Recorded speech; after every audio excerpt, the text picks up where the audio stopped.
آقا امام الانبیاء علیہ الصلاۃ والسلام ہجرت کر کے جب مدینہ پاک پہنچے تو مدینہ پاک سے باہر قیام فرمایا۔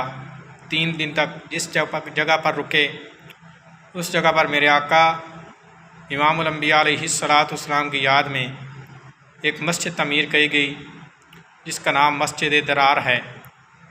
آج بھی وہ مدینہ پاک سے باہر موجود ہے، لوگ ادھر زیارت کے لیے جاتے ہیں۔ میرے آقا امام الانبیاء تاجدار مدینہ صلی اللہ تعالیٰ علیہ وآلہ وسلم جب اس جگہ پر اس مقام پر پہنچے جس جگہ پر آج مسلمانوں نے یہ مسجد تعمیر کی ہے جس کا نام مسجد درار ہے، میرے آقا امام الانبیاء علیہ الصلاۃ والسلام اس جگہ سے آگے چلے۔ 3 دن کے بعد مدینہ پاک میں داخل ہوئے، لوگوں نے بڑا پرتفاق استقبال کیا۔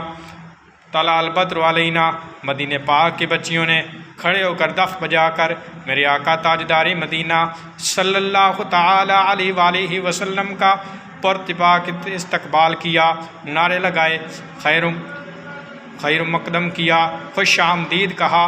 میرے آقا امام الانبیاء علیہ الصلاۃ والسلام جس اونٹنی پر سوار تھے، ہر وہ شخص، ہر مدینے کا باسی، ہر مدینے میں رہنے والا مسلمان یہ چاہتا تھا کہ میرے آقا امام الانبیاء علیہ الصلاۃ والسلام میرے قلب میں جلمہ فرما ہو جائیں، میرے گھر میں تشریف لے آئیں۔ میرے آقا امام الانبیاء علیہ الصلاۃ والسلام نے ارشاد فرمایا، میرے غلاموں، اللہ تعالیٰ کے حکم سے میری اونٹنی کی باغیں چھوڑ دو، میری اونٹنی کی لگام چھوڑ دو۔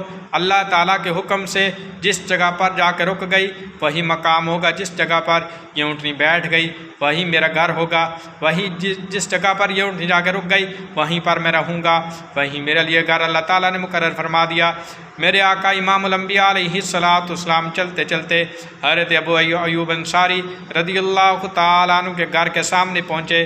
ادھر جا کر میرے آقا تاجدار مدینہ صلی اللہ تعالیٰ علیہ وآلہ وسلم کی اونٹنی مبارک رک گئی، بیٹھ گئی۔ میرے آقا امام الانبیاء علیہ الصلاۃ والسلام گھر کے اندر داخل ہوئے، لوگ جمع ہو گئے۔ میرے آقا امام الانبیاء علیہ الصلاۃ والسلام سے مصافحہ ہوا، ملاقات ہوئی۔ حضرت ایوب انصاری رضی اللہ تعالیٰ عنہ کا وہ گھر جس گھر میں حضرت ایوب انصاری رضی اللہ تعالیٰ عنہ رہ رہے تھے، وہ گھر کس نے بنایا تھا؟ 2 منزلہ گھر تھا۔ میرے آقا امام الانبیاء علیہ الصلاۃ والسلام اس گھر میں پہنچے، حضرت ابو ایوب انصاری رضی اللہ تعالیٰ عنہ سے فرمایا، ابو ایوب خط لا کے دو۔ کون سا خط؟ یہ ایک واقعہ طویل لا کے واقعہ ہے۔ ایک بادشاہ جس کا نام طبع عمیری بادشاہ تھا، جو یمن سے آیا تھا، مدینہ پاک سے گزر رہا تھا، علماء ساتھ سے، فوج ساتھ تھی، تو علماء نے فرمایا کہ اس جگہ پر امام الانبیاء تاجدار مدینہ صلی اللہ تعالیٰ علیہ وسلم اللہ تعالیٰ کے آخری نبی حضرت محمد صلی اللہ تعالیٰ علیہ وآلہ وسلم ہجرت فرما کر ادھر آئیں گے، ادھر آ کر قیام فرمائیں گے۔ اس بادشاہ کے دل میں میرے آقا تاجدار مدینہ صلی اللہ تعالیٰ علیہ وسلم کا بے انتہا پیار، بے انتہا محبت ہو گئی، میرے آقا سے پیار ہو گیا، جی نہیں چاہتا تھا کہ اس جگہ کو، اس مقام کو چھوڑ کر واپس جائے۔ میرے آقا تاجدار مدینہ صلی اللہ تعالیٰ علیہ وسلم کے لیے گھر تعمیر کیا، ایک ادھر گھر تعمیر کروائے، محلات بنائے، لوگوں کو رہنے کے لیے آسائش دی۔ بادشاہ نے کہا کہ اگر میرا مجبوری نہ ہوتی، میرا پیچھے سے بلاوا نہ آتا، میری سلطنت نہ ہوتی، میری بادشاہی نہ ہوتی، تو میں اپنے آقا تاجدار مدینہ صلی اللہ تعالیٰ علیہ وسلم کا انتظار کرتا جب تک وہ نہ آ جاتے۔ اللہ تعالیٰ مجھے زندگی میں مہلت دیتا، میں ان کا کلمہ پڑھتا، ان کی خدمت کرتا، اپنی فوج، اپنی بادشاہت ان پر قربان کر دیتا۔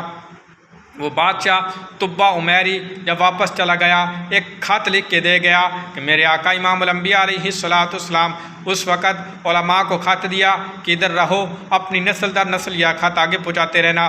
جب تاجدار مدینہ صلی اللہ تعالیٰ علیہ وآلہ وسلم ہجرت فرما کر مکے سے مدینہ پاک آئیں گے، یہ خط، میرا پیغام ان تک پہنچا دینا۔ وہ طبع عمیری کا خط حضرت ابو ایوب انصاری رضی اللہ تعالیٰ عنہ تک پہنچا۔ چلتا چلتا نسل در نسل حضرت ابو ایوب انصاری کے پاس آیا تو میرے آقا نے فرمایا ابو ایوب اس میرے عاشق کا خط، مجھ سے پیار کرنے والے کا خط وہ مجھے دے دو۔ حضرت طب و میری رضی اللہ تعالیٰ عنہ واپس چلے گئے اور یہ گواہی دی، اس بات کا گواہ بنا کر کہ میں آقا تاجدار مدینہ صلی اللہ تعالیٰ علیہ وسلم پر ایمان لاتا ہوں، میں ان کا کلمہ پڑھتا ہوں۔ میرے آقا امام الانبیاء علیہ السلام نے ان سے بے انتہا پیار اور محبت کا مظاہرہ کیا، بتایا کہ جیسے وہ مجھ سے پیار کرتا تھا میں بھی اس سے پیار کرتا ہوں۔ میرے آقا تاجدار مدینہ صلی اللہ تعالیٰ علیہ وسلم نے اس خط کو پڑھا اور پھر جب تک مدینہ پاک میں مسجد تعمیر نہیں ہو گئی حضرت ابو ایوب انصاری رضی اللہ تعالیٰ عنہ کے مکان کے اوپر والے حصے میں رہتے رہے۔ میرے آقا امام الانبیاء تاجدار مدینہ صلی اللہ تعالیٰ علیہ وسلم کے غلام، میرے آقا سے پیار کرنے والے حضرت سیدنا ابو بکر صدیق رضی اللہ تعالیٰ عنہ کو صحابہ اکرام نے ایک گھر میں ٹھہرا لیا۔ جو بھی صحابہ اکرام رضی اللہ تعالیٰ عنہ مکے سے ہجرت کر کے مدینہ پاک گئے تو لوگوں نے اپنے اپنے گھر پیش کر دیے۔ جن کے پاس 2 گھر تھے ایک گھر اس کو دے دیا، آنے والے اپنے مہاجر بھائی کو دے دیا، آنے والے اپنے مہاجر مسلمان کو دے دیا۔ جس کے پاس 2 کھیت تھے اپنا ایک کھیت اس کو دے دیا۔ جس کے پاس 2 بیویاں تھیں اپنی بیوی کو چھوڑ کے آ گیا تھا، اب ایک بیوی کو طلاق دی اور اس کو اپنے مہاجر مسلمان بھائی کو دے دی۔ میرے آقا سے پیار کرنے والے، میرے آقا سے محبت کرنے والوں نے اپنی محبت کا اظہار اس طرح کیا۔